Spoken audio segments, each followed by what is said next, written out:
Hello dears, welcome back. ഇന്ന് നമുക്ക് അടിപൊളി ടേസ്റ്റുള്ള ഒരു ഡേറ്റ്സ് കേക്ക് ഉണ്ടാക്കിയാലോ? ഓവനും ബീറ്ററും ഒന്നും ഇല്ലാതെ മിക്സിയിൽ ബാറ്റർ ഉണ്ടാക്കിയെടുത്തിട്ട് ഗ്യാസ് അടുപ്പിൽ റെഡിയാക്കിയെടുത്ത ഒരു അടിപൊളി ഡേറ്റ്സ് കേക്കിന്റെ റെസിപ്പിയാണിത്. അപ്പോൾ നമുക്ക് എങ്ങനെയാണ് ഈ കേക്ക് വളരെ എളുപ്പത്തിൽ ഉണ്ടാക്കിയെടുത്തതെന്ന് നോക്കിയാലോ? അതിനായിട്ട് ആദ്യം തന്നെ നമുക്ക് മിക്സിയുടെ ജാറിൽ 1/2 കപ്പ് പഞ്ചസാര ഇട്ട് കൊടുത്ത് അത് പൊടിച്ചെടുത്ത് വെക്കാം. അതിലേക്ക് 6-7 ഗ്രാമ്പു കൂടി ഇട്ട് കൊടുക്കുന്നുണ്ട്. എന്നിട്ട് രണ്ടും കൂടി നന്നായി പൊടിച്ചെടുക്കാം. അങ്ങനെ പഞ്ചസാര ഒക്കെ പൊടിച്ചെടുത്ത് കൊണ്ടുവന്നിട്ടുണ്ട്. ഇനി ഇതൊരു സൈഡിലോട്ട് മാറ്റി വെക്കാം. കേക്ക് ഉണ്ടാക്കാനായിട്ട് ഞാനിവിടെ 250 ഗ്രാം ഡേറ്റ്സ് ആണ് എടുത്തിരിക്കുന്നത്. എണ്ണത്തിൽ പറയുകയാണെങ്കിൽ മീഡിയം സൈസ് വലിപ്പമുള്ള ഒരു 40 ഡേറ്റ്സ് ഉണ്ട്. ഡേറ്റ്സിന്റെ വെയിറ്റ് നോക്കി എടുക്കുന്നതായിരിക്കും കൂടുതൽ നല്ലത്. കാരണം എന്താണെന്ന് വെച്ചാൽ പല ഡേറ്റ്സിന് പല വലിപ്പമായിരിക്കില്ലേ, അപ്പോൾ വെയിറ്റിൽ അങ്ങോട്ടും ഇങ്ങോട്ടും വ്യത്യാസം വരികയും ചെയ്യും. ഞാനിവിടെ കുരു കളയാതെയുള്ള വെയിറ്റ് ആണ് 250 ഗ്രാം എന്ന് പറഞ്ഞത്. അങ്ങനെ ഞാൻ ഡേറ്റ്സ് കുരുവൊക്കെ കളഞ്ഞിവിടെ റെഡിയാക്കി വെച്ചിട്ടുണ്ട്. ഇനി ഡേറ്റ്സ് മിക്സിയുടെ ജാറിലിട്ട് കുറച്ചായിട്ട് നമുക്ക് ക്രഷ് ചെയ്തെടുക്കാം. ഓരോരോ പ്രാവശ്യം ഇട്ട് കൊടുക്കുന്ന ടൈമിൽ ഇത്ര മാത്രം ഇട്ട് കൊടുത്താൽ മതി, അല്ലെങ്കിൽ മിക്സി കറങ്ങാൻ ബുദ്ധിമുട്ടായിരിക്കും. അങ്ങനെ ഞാൻ മുഴുവൻ ഡേറ്റ്സും ക്രഷ് ചെയ്ത് കൊണ്ടുവന്നിട്ടുണ്ട്. ഇനി ഇതും ഒരു സൈഡിലോട്ട് മാറ്റി വെക്കാം. ഇനി അടുത്തതായിട്ട് ഒരു പാൻ അടുപ്പിൽ വെച്ച് അതിലേക്ക് 1/2 കപ്പ് പഞ്ചസാര ഇട്ട് കൊടുക്കാം. എന്നിട്ട് പഞ്ചസാരയെ കാരമലൈസ് ചെയ്തെടുക്കാം. ഇനി പഞ്ചസാരയെല്ലാം എല്ലായിടത്തും ഒരുപോലെ നിരത്തി വെക്കാം. എന്നിട്ട് ഗ്യാസിന്റെ ഫ്ലെയിം മീഡിയത്തിലാക്കി വെച്ചിട്ട് പഞ്ചസാര മെൽറ്റായി തുടങ്ങുന്നതുവരെ വെയിറ്റ് ചെയ്യാം. ഇപ്പോൾ ഇതാ പഞ്ചസാരയെല്ലാം മെൽറ്റായി തുടങ്ങുന്നുണ്ട്. ഇനി നമുക്ക് ഗ്യാസിന്റെ ഫ്ലെയിം ലോയിലാക്കി വെച്ചിട്ട് ബാക്കി കൂടി മെൽറ്റ് ആവാനായിട്ട് വെയിറ്റ് ചെയ്യാം. ഒരു സ്പൂൺ വെച്ച് എല്ലാം കൂടി ഒന്ന് ഇളക്കി കൊടുക്കാം. ഇപ്പോൾ ഇതാ പഞ്ചസാര മുഴുവനായിട്ട് മെൽറ്റായിട്ട് നല്ല ഗോൾഡൻ കളറായി കിട്ടിയിട്ടുണ്ട്. ഇനി നമുക്ക് കുറച്ചുകൂടി കളറാവാൻ വേണ്ടി വെയിറ്റ് ചെയ്യാം. എന്നാലേ നമ്മുടെ കേക്ക് ബേക്കായി വരുന്ന ടൈമിൽ നല്ല ഡാർക്ക് കളർ കിട്ടുകയുള്ളൂ കേക്കിന്.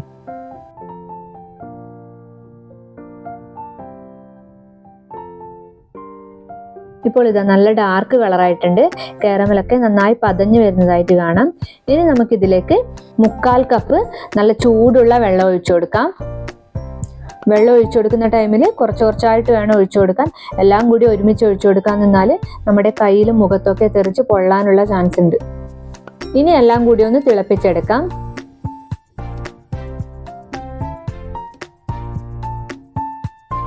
കാരമൽ തിളച്ചു തുടങ്ങിയാൽ നേരത്തെ നമ്മൾ ക്രഷ് ചെയ്ത് മാറ്റി വെച്ചിരിക്കുന്ന ഡേറ്റ്സ് ഇതിലേക്ക് ചേർത്ത് കൊടുക്കാം.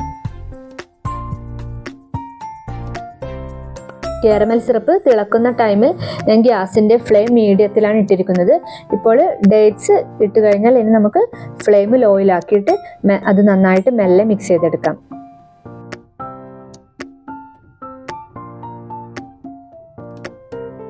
എല്ലാം നന്നായിട്ട് മിക്സ് ആയി വരുമ്പോഴേക്കും ചെറുതായിട്ടൊന്ന് കുറുകി കിട്ടിയിട്ടുണ്ട്. മിക്സ് ആക്കാൻ അധികം ടൈമൊന്നും എടുത്തിട്ടൊന്നുമില്ല. 2-3 മിനിറ്റ് കൊണ്ട് മിക്സ് ആക്കി കഴിയുമ്പോഴേക്കും വീഡിയോയിൽ കാണുന്നത് പോലെ തന്നെ ഇത് നല്ല കട്ടിയായിട്ട് വന്നിട്ടുണ്ട്. ഇനി അധിക സമയം അടുപ്പിൽ വെച്ചിരുന്നാൽ ഇത് വീണ്ടും കട്ടിയാകും. അപ്പോൾ നമുക്ക് കേക്ക് ബാറ്ററിലോട്ടിട്ട് മിക്സ് ചെയ്യാൻ കുറച്ച് ബുദ്ധിമുട്ടായിത്തീരും. ഇനി ഗ്യാസിന്റെ ഫ്ലെയിം ഓഫ് ചെയ്ത് ഇത് തണുക്കാനായിട്ട് ഒരു സൈഡിലേക്ക് മാറ്റി വെക്കാം. കേക്കിലേക്ക് ആവശ്യമായ ഡ്രൈ ഇൻഗ്രീഡിയൻസ് അളന്നിട്ട് അരിച്ചു വെക്കാം. അതിനായിട്ട് 1/4 കപ്പ് മൈദ ഇട്ട് കൊടുക്കാം.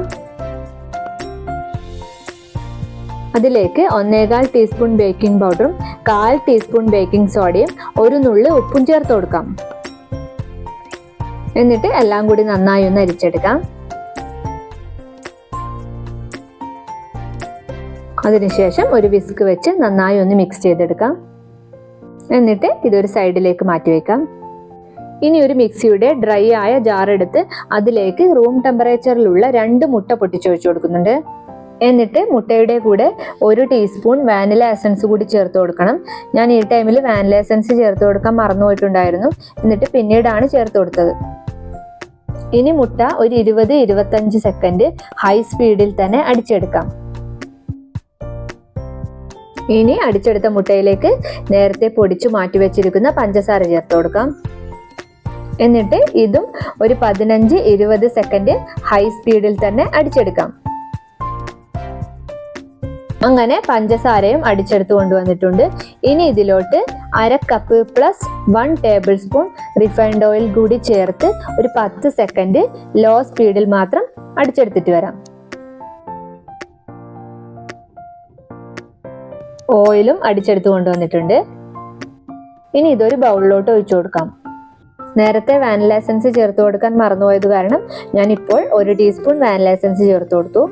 ഇനി നമുക്ക് അടിച്ചു വെച്ചിരിക്കുന്ന മുട്ടയിലേക്ക് നേരത്തെ അരിച്ചു മാറ്റി വെച്ചിരിക്കുന്ന ഫ്ലോർ കുറച്ച് കുറച്ചായി ചേർത്ത് കട്ടകളൊന്നും കൂടാതെ നന്നായി മിക്സ് ചെയ്തെടുക്കാം.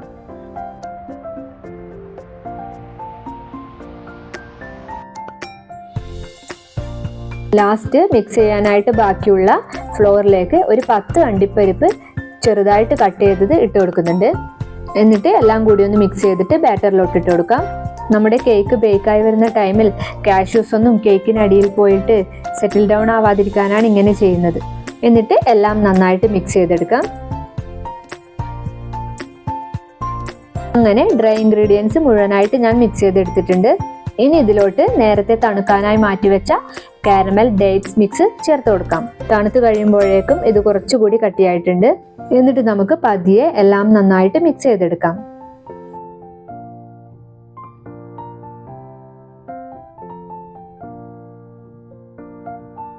അങ്ങനെ എല്ലാം ഞാൻ നന്നായിട്ട് മിക്സ് ചെയ്തെടുത്തിട്ടുണ്ട്.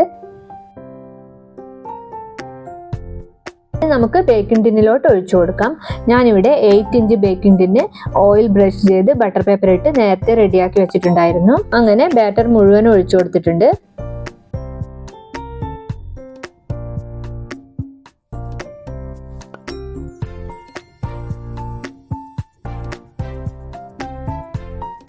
എന്നിട്ട് ഉള്ളിലുള്ള എയർ ബബിൾസ് ഒക്കെ പോവാനായിട്ട് ചെറുതായിട്ടൊന്ന് ടാപ്പ് ചെയ്തിട്ട് ബേക്ക് ചെയ്യാനായി വെക്കാം. മുകളിലായിട്ട് കുറച്ച് കാഷ്യൂസ് ഇട്ട് കൊടുക്കുന്നുണ്ട്. ഇനി ഇത് ബേക്ക് ചെയ്യാനായിട്ട് വെക്കാം. അതിനായിട്ട് ഞാൻ 10 മിനിറ്റ് മുന്നേ ഒരു അലുമിനിയം ചെമ്പ് പ്രീഹീറ്റ് ചെയ്യാനായിട്ട് വെച്ചിട്ടുണ്ടായിരുന്നു ഹൈ ഫ്ലെയിമിൽ. ഒരു റിങ് കൂടി വെച്ചു കൊടുത്തിട്ടുണ്ട്. ഇനി കേക്ക് ട്രേ ഇതിലോട്ട് ഇറക്കി വെക്കാം. എന്നിട്ട് ഒരടപ്പ് വെച്ച് അടച്ചു കൊടുക്കാം. ഇനി അരമണിക്കൂർ മീഡിയം ഫ്ലെയിമിലും 15 മിനിറ്റ് ലോ ഫ്ലെയിമിലും വെച്ച് ബേക്ക് ചെയ്തെടുക്കാം. അങ്ങനെ ഒരു 45 മിനിറ്റിന് ശേഷം കേക്ക് ബേക്കായോ എന്ന് ഞാൻ തുറന്നു നോക്കുകയാണ്. നമുക്കൊരു ടൂത്ത് പിക്ക് ഉപയോഗിച്ച് കുത്തി നോക്കി കേക്ക് ബേക്കായോ എന്ന് ചെക്ക് ചെയ്യാം. ടൂത്ത് പിക്ക് നന്നായി ക്ലീൻ ആയിട്ടാണ് വരുന്നത്. അപ്പോൾ കേക്ക് നന്നായിട്ട് ബേക്ക് ആയിട്ടുണ്ട്. ഇനി ഇതിൽ നിന്നും എടുത്തു മാറ്റിയിട്ട് തണുക്കാനായിട്ട് മാറ്റി വെക്കാം. കേക്ക് തണുക്കാനായിട്ട് മാറ്റി വെക്കുന്ന ടൈമിൽ നല്ല വൃത്തിയുള്ള കോട്ടൺ ടവൽ കൊണ്ട് കേക്ക് മൂടി വെക്കണം. അല്ലെങ്കിൽ കേക്കിന്റെ മുകൾ വശം ഡ്രൈ ആവും. അങ്ങനെ കേക്കൊക്കെ നന്നായി തണുത്ത് കിട്ടിയിട്ടുണ്ട്. ഇതിപ്പോ പിറ്റേ ദിവസമാണ് ഞാൻ കേക്ക് കട്ട് ചെയ്യാൻ എടുക്കുന്നത്. ഇനി നമുക്ക് ബട്ടർ പേപ്പറൊക്കെ മാറ്റിയിട്ട് കേക്ക് ടിന്നിൽ നിന്നും കേക്കിനെ പുറത്തെടുക്കാം. എന്നിട്ട് കേക്ക് ഒന്ന് കട്ട് ചെയ്ത് നോക്കാം.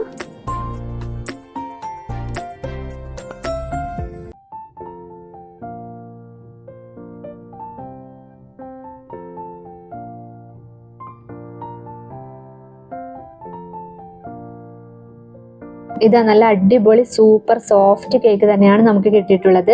അപ്പോൾ ഓവനും ബീറ്ററും ഒന്നും ഇല്ലാതെ എത്ര എളുപ്പത്തിലാണ് നമ്മൾ നല്ലൊരു ഡേറ്റ്സ് കേക്ക് ഉണ്ടാക്കിയത്. എല്ലാവരും തീർച്ചയായും ഒന്ന് ട്രൈ ചെയ്ത് നോക്കൂ. അത്രയ്ക്ക് സൂപ്പർ ടേസ്റ്റ് ഉള്ള ഒരു കേക്കാണിത്. അപ്പോൾ വീഡിയോ എല്ലാവർക്കും ഇഷ്ടമായാൽ ലൈക്ക് ചെയ്യാനും എൻ്റെ ചാനൽ സബ്സ്ക്രൈബ് ചെയ്യാനും മറക്കില്ലല്ലോ. Thanks for watching.